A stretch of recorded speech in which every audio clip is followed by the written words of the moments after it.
Last week, I was lucky enough to go down to Bloomington, Indiana and interview Dr. Joe Caudell, the Indiana deer state biologist with the DNR. Our topic of discussion was on EHD and really anything a hunter needed to know about the topic. So stick around.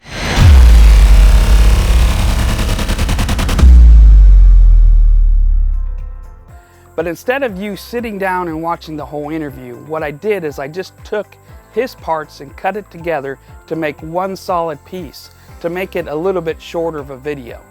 Without any further ado, I'd like to introduce to you Dr. Joe Caudell with the DNR. EHD is epizootic hemorrhagic disease. So basically it causes internal hemorrhaging or bleeding, which is why you see that it has a swollen head, sometimes swollen hooves, that blue tongue. Just think of it as like a big bruise, and a bruise is an internal hemorrhage. And so then it also causes a really high fever, which tends to draw deer to water, which is why a lot of times we find these deer dead around watering holes, water sources. A lot of people will call it blue tongue. Technically, blue tongue is a separate virus that more often infects livestock, cattle, than it does infect deer, but deer can get the blue tongue virus as well. They are very closely related, and so they have very similar outward appearances in the animals. And really the only way you can tell it is to take a sample and send it off to the lab. This virus is a lot of times always present in the environment, but in a drought year like we've had this year, and in years where we haven't had a recent EHD outbreak, and that pulls the deer together, essentially what happens is it allows that virus to be transmitted through parts of the deer herd much easier, because the deer have all maybe congregated around a watering hole. And it's because it's transmitted by a biting midge, which is essentially a no-see-um. So, if anybody's ever dealt with no-see-ums, they fly around your head, they get in your ear, they're very annoying. And some species of midges are, they bite, and this particular one, I think the species name is Culicoides veripennans, that we have in Indiana that's responsible for transmitting EHD. It breeds in really shallow pools of water, so something even as shallow as a deer hoof. And so especially in a drought year when you've got receding water and you may have a small pond and the deer or cattle or whatever have been around the edge of that and making little divots in the mud as that water's receding, essentially what you can get is these little perfect breeding pools for midges. And so when you have midges around these watering holes and the deer come to it, they can take that blood meal and transmit it from deer to deer. Direct contact won't transmit it. It really is just that biting midge that will transmit it. So the good thing is, once we have our first heavy frost, that will actually kill those midges, and a few weeks later we should stop seeing that the deer dying from EHD. I think like once they get bitten, it may take a week or two for those clinical signs, those outward appearances of the disease to show up. Usually once we start seeing a deer acting oddly, or we start seeing swollen parts of the body, these physical signs that the deer actually has this disease, it's usually a pretty rapid decline. And once we start seeing this in deer, they usually don't live more than a couple of days. Basically the current science that we have shows no transmission to humans with this disease. So if you were to eat the deer or get bitten by one of those midges, as far as we know, it wouldn't be transmitted to humans or like our pets and those kinds of things. The ones that survived and have been exposed to it have this immunity, and it's what we call herd immunity. So if you had a group of deer, let's say we had another drought the following year, and those deer come together again, and a midge bites an infected deer, because deer just are always going to have this. This is just a natural disease for them. But there are 2 or 3 deer in that group that are protected from that. When the midge bites that next deer, then that transmission cycle can get broken. So that's why we typically, even if we have a back-to-back drought year, we might not have a back-to-back EHD outbreak. if you take any given area like a county, it can be kind of spotty. So you might have one part of the county that's affected and another part of the county that's completely unaffected. And so if you had another drought year and you had EHD, you could have an EHD outbreak in that part of the county that wasn't affected the previous year. So you can have it, but typically it's that herd immunity that prevents the disease from reoccurring so quickly. But then if you think about how long deer live, if you're thinking about hunting and you shoot either a buck or a doe, you rarely see animals that are over 5 years old. So by the time another significant drought comes around that next year, you have almost a completely different deer herd, and there would be almost no animals in there that are immune. So when that reoccurrence happens, now it's more easily transmitted among whatever deer come to that watering hole. We've known about it in deer for a very long time. I'm not exactly sure when and who discovered it.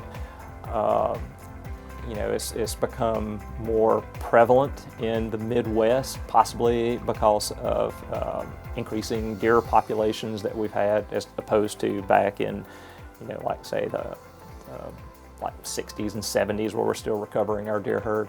But in some areas, it occurs almost like clockwork. Like every 5 years, they'll have a fairly regular outbreak of EHD. In the Midwest, it tends to be a little bit more sporadic, but in general, what we do is we see these reoccurrences of these EHD events about every 5 or so years. Our last significant event was in 2012, and so this is about 7 years later, 7 or 8 years later, and so now we're seeing an outbreak of it right now. If you look at the map, so far it's mostly been constrained to southern Indiana. The extreme western part of Indiana actually has almost no reports from down there in that area. There's, two different things it's going to affect. One is numbers, okay, population size. And they've done some studies up in Michigan after their last outbreak, and the deer population actually recovered very quickly. Deer are an interesting species in terms of how they react to either harvest pressure, disease outbreaks, or even instances of predation. So what they do is, if their numbers have been reduced, they actually can increase the number of offspring that they're having, and then the number of offspring that survive until the hunting season. So from the time they're born until 6 months later, that will actually increase as well. And so deer respond to greater pressure on their numbers by having more deer. And so after an EHD outbreak, we'll actually have an increase in what we call fecundity, so the number of deer that are actually being born, and the amount of recruitment, which is that number of deer that make it from the time they're born till essentially when hunting season starts. And so that's one way they recover from that. The other thing that is a lot of times more of interest to hunters is that effect that it's going to have on our bucks, if that's what you're hunting. So if you're hunting in addition for meat for consumption, you might also be interested in hunting for a trophy animal to have on the wall or to just enjoy. Because it's taking maybe more bucks off your property than would normally occur, some of those might be those older age bucks. And so on individual properties, what you may want to do is look at what effect EHD has had on your localized herd and make those decisions on like which animals you're going to harvest, and if you're maybe you're interested in getting your age structure back up to where it was. That's looking at your game cameras and seeing, kind of what animals are still out there, and just maybe making different decisions on how you're hunting. Same thing for the effects on your localized population. You may have a fairly significant event on your property. Somebody 2 miles down the road may not have a single deer die. So it is very localized. And so hunters are going to want to do the exact same thing. They're going to want to look at, their game cameras or tracks, evidence of how big their deer herd is, and make those decisions, regardless of what Indiana is doing in terms of our quotas for the county. It's always going to be up to those local landowners to make those corrections to get that herd back up to where they desire. And so if somebody's managing for numbers, they may want to just cut back on their harvest. If they're managing more for quality, they may be fine with a reduction in number so that their deer have a little bit more food out there, but maybe just change how they're harvesting in terms of their age structure. The most important thing is hunters are our eyes for tracking this disease. And so if you're seeing a deer that's behaving oddly, maybe it's just standing and staring out into space. Sometimes they walk around just in small circles. They tend to gravitate towards water.